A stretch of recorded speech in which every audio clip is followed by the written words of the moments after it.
Oi, turma, vamos começar mais uma aula de história e a aula de hoje é sobre o Barão de Mauá. Natural da vila de Nossa Senhora da Conceição do Arroio Grande, na então capitania de São Pedro do Rio Grande do Sul, era filho de João Evangelista de Ávila e Souza e de Mariana de Jesus Batista de Carvalho. Aos 5 anos de idade, em 1818, Irineu ficou órfão de pai, assassinado por ladrões de gado. Em 1821, sua mãe vem a se casar com João Jesus. Todavia, como o novo esposo não desejava conviver com os filhos do primeiro casamento da viúva, a filha mais velha, Guilhermina, foi obrigada a casar com apenas 12 anos de idade. E Irineu, aos 8 anos, foi entregue para a guarda de um tio, Manuel José de Carvalho. Nesse período inicial da guarda com seu tio, no interior de São Paulo, Irineu foi alfabetizado. Aos 9 anos de idade, Irineu seguiu com outro tio, José Batista de Carvalho, comandante de embarcação da Marinha Mercante, que transportava em seu navio couros e charque do porto do Rio Grande do Sul para o Rio de Janeiro, então a capital do Império do Brasil. No Rio de Janeiro, em estabelecimento comercial situado na Praça do Comércio, Irineu foi empregado por indicação do tio aos 9 anos de idade e ali se ocupou como caixeiro do armazém, das 7 horas da manhã às 10 da noite, a troco de moradia e comida. Aos 11 anos foi trabalhar no comércio do português Antônio Pereira de Almeida, onde se vendiam desde produtos agrícolas até escravos. Essa última é a maior fonte de renda do comerciante, de quem se tornou um empregado de confiança, vindo a ser promovido em 1828 a guarda-livros, que cuidava das finanças do estabelecimento. Diante da falência do comerciante na crise do primeiro reinado do Império do Brasil, ele liquidou as dívidas do patrão. Por recomendação do antigo empregador, foi admitido na empresa de importação do escocês Richard Carruthers, em 1830, onde aprendeu inglês, contabilidade e aperfeiçoou a arte de comerciar. Aos 23 anos, tornou-se gerente e logo depois sócio da empresa. Carruthers, percebendo o potencial de Irineu, iniciou na maçonaria, cujos ideais de liberdade, igualdade e fraternidade tiveram influência direta na postura do futuro barão. Quando Carruthers retornou para o Reino Unido em 1839, Irineu assumiu os negócios da empresa, adquiriu uma chácara em Santa Teresa, onde foi residir e auxiliou conterrâneos envolvidos na Revolução Farroupilha a escapar de prisões no Rio de Janeiro. Em 1839, mandou buscar sua mãe, Mariana de Jesus Batista de Carvalho, já viúva, e sua única irmã, Guilhermina de Souza Machado, que residiam no Rio Grande do Sul. Junto com ela, chegou ao Rio de Janeiro a sua sobrinha, Maria Joaquina de Souza Machado, por quem Irineu se apaixonou e desposou em 1841. Do casamento com sua sobrinha, Irineu teve ao todo 18 filhos, sendo que 11 nasceram com vida. Dos 11 filhos nascidos vivos, 7 atingiram a maioridade e apenas 5 sobreviveram após a morte do pai em 1889.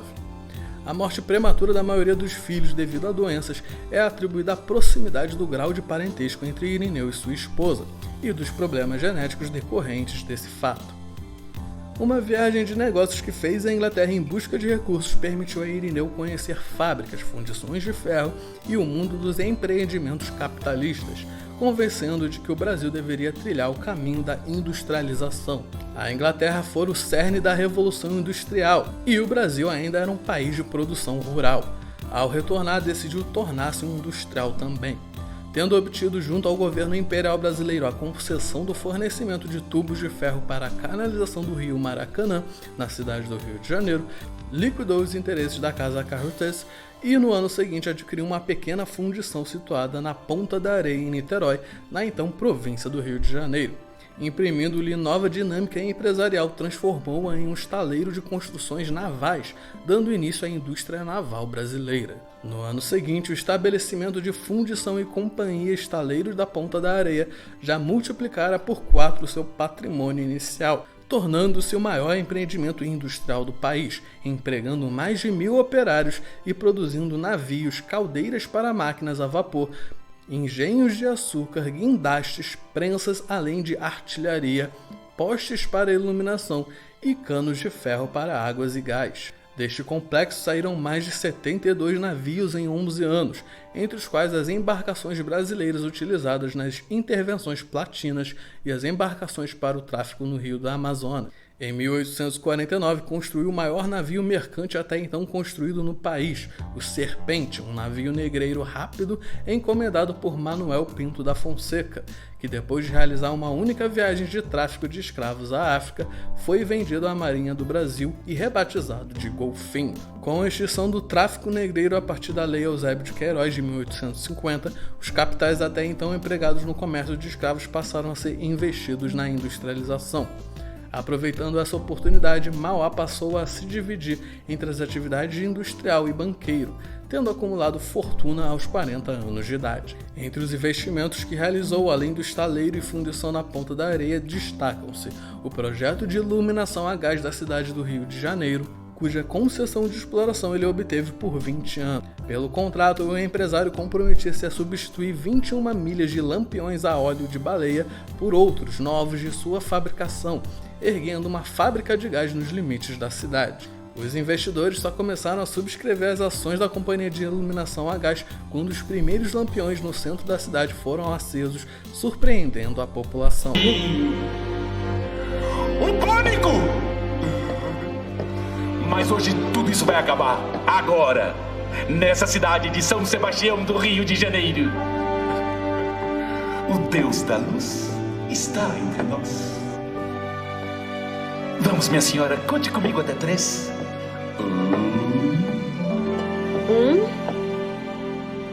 2, 2, 3.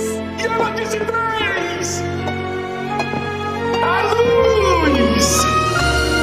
A luz! A luz! Vamos, May. Temos outras ruas a iluminar. Adeus às trevas!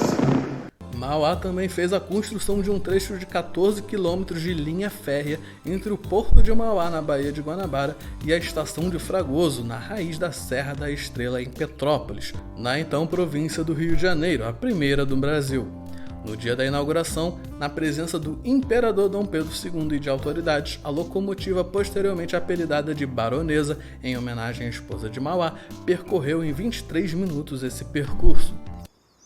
Nesse momento histórico, eu tenho a honra de convidar Sua Majestade, o Imperador do Brasil, a assentar o primeiro dormente da Estrada de Ferro Estrela Raiz da Serra.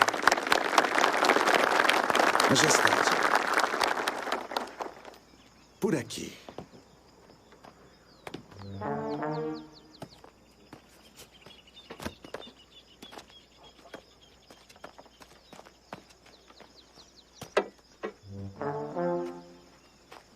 Solteiro.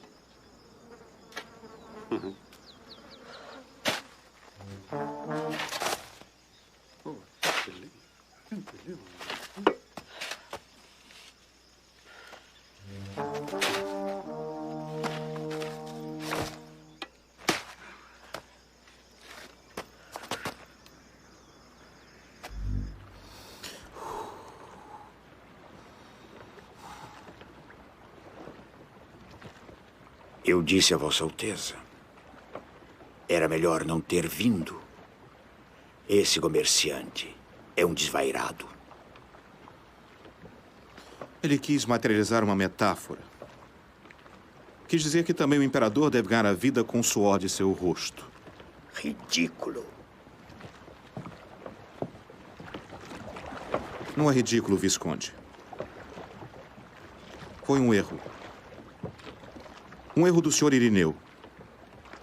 Ele não compreende ainda que o Império não está a seu serviço.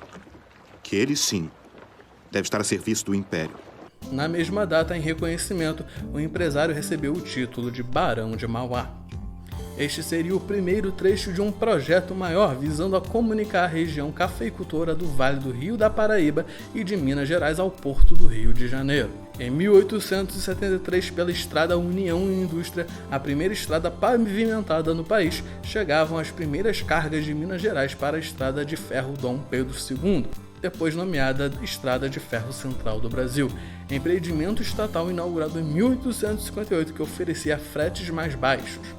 Em 1882, vencidas as dificuldades técnicas da serra, os trilhos chegavam a Petrópolis. Em 1852, o Visconde fundou o Banco Mauá MacGregor e Companhia, com filiais em várias capitais brasileiras e em Londres, Paris e Nova York. No Uruguai, fundou em 1857 o Banco Mauá e Companhia também, sendo o primeiro estabelecimento bancário daquele país, inclusive com autorização de emitir papel moeda, sendo que tal banco abriu filial em Buenos Aires, tendo sido citado até mesmo pelo escritor Jules Verne como um dos principais bancos da América do Sul. A combinação das suas ideias, juntamente com o agravamento da instabilidade política na região platina do Uruguai, tornou-o alvo de intrigas dos conservadores brasileiros. As suas instalações passaram a ser alvo de sabotagens criminosas e os seus negócios foram abalados pela legislação que reduziu as taxas sobre as importações de máquinas, ferramentas e ferragens. Com a falência do Banco Mauá em 1875, ele pediu moratória por 3 anos, sendo obrigado a vender a maioria de suas empresas a capitalistas estrangeiros e ainda os seus bens pessoais para liquidar as suas dívidas. Não há clima para festa. Estou à beira da falência, May. Jamais pensei que isso pudesse acontecer, mas aconteceu. É tão grave assim? Estou à beira da falência. Estou sendo pressionado por todos os lados. Você está sendo pessimista. Estou sendo realista. Você já enfrentou outras crises antes. Nenhuma como essa. O quadro é terrível, May. O Uruguai está falido. E o governo continua emitindo papel moeda sem parar. Agora eles vão obrigar o meu banco a converter esse papel em ouro. Resumindo, vão lançar o povo sobre mim com feras. Mandei vir de Londres 300 mil libras, que eu nem sei como vou pagar para ver se eu resisto. Mas o governo não pode te ajudar? Paranhos é primeiro-ministro. E o imperador acaba de te fazer visconde. O imperador me fez visconde porque eu estendi os cabos telegráficos submarinos até a Europa e de graça. Mas continua não gostando de mim. E Paranhos já fez tudo o que ele podia fazer. Se a minha situação não se resolver, ele vai sofrer por minha causa. Estando doente e minado pela diabetes após liquidar as suas dívidas, encerrou um capítulo de sua vida empresarial. Com o pouco que lhe restou e o auxílio de familiares, dedicou-se à corretagem de café até a morte, aos 76 anos de idade, em sua residência na cidade de Petrópolis, poucas semanas antes da queda do Império. Seu corpo foi trazido à corte de trem pela mesma estrada de ferro que construíra anos antes e sepultado no mausoléu de sua família no cemitério de São Francisco de Paula, no bairro do Catumbi. No dia 1º de maio de 1910, a prefeitura do então Distrito Federal inaugurou um monumento público em homenagem a Mauá. Uma estátua em bronze do Visconde, em tamanho natural, sobre uma coluna de granito de cerca de 8 metros de altura, de autoria do escultor Rodolfo Bernadelli. Foi colocada no centro da Praça Mauá, próximo ao cais do Porto Carioca. Então é isso, turminha. Terminamos a aula de hoje. Tchau, tchau. E lavem as mãos.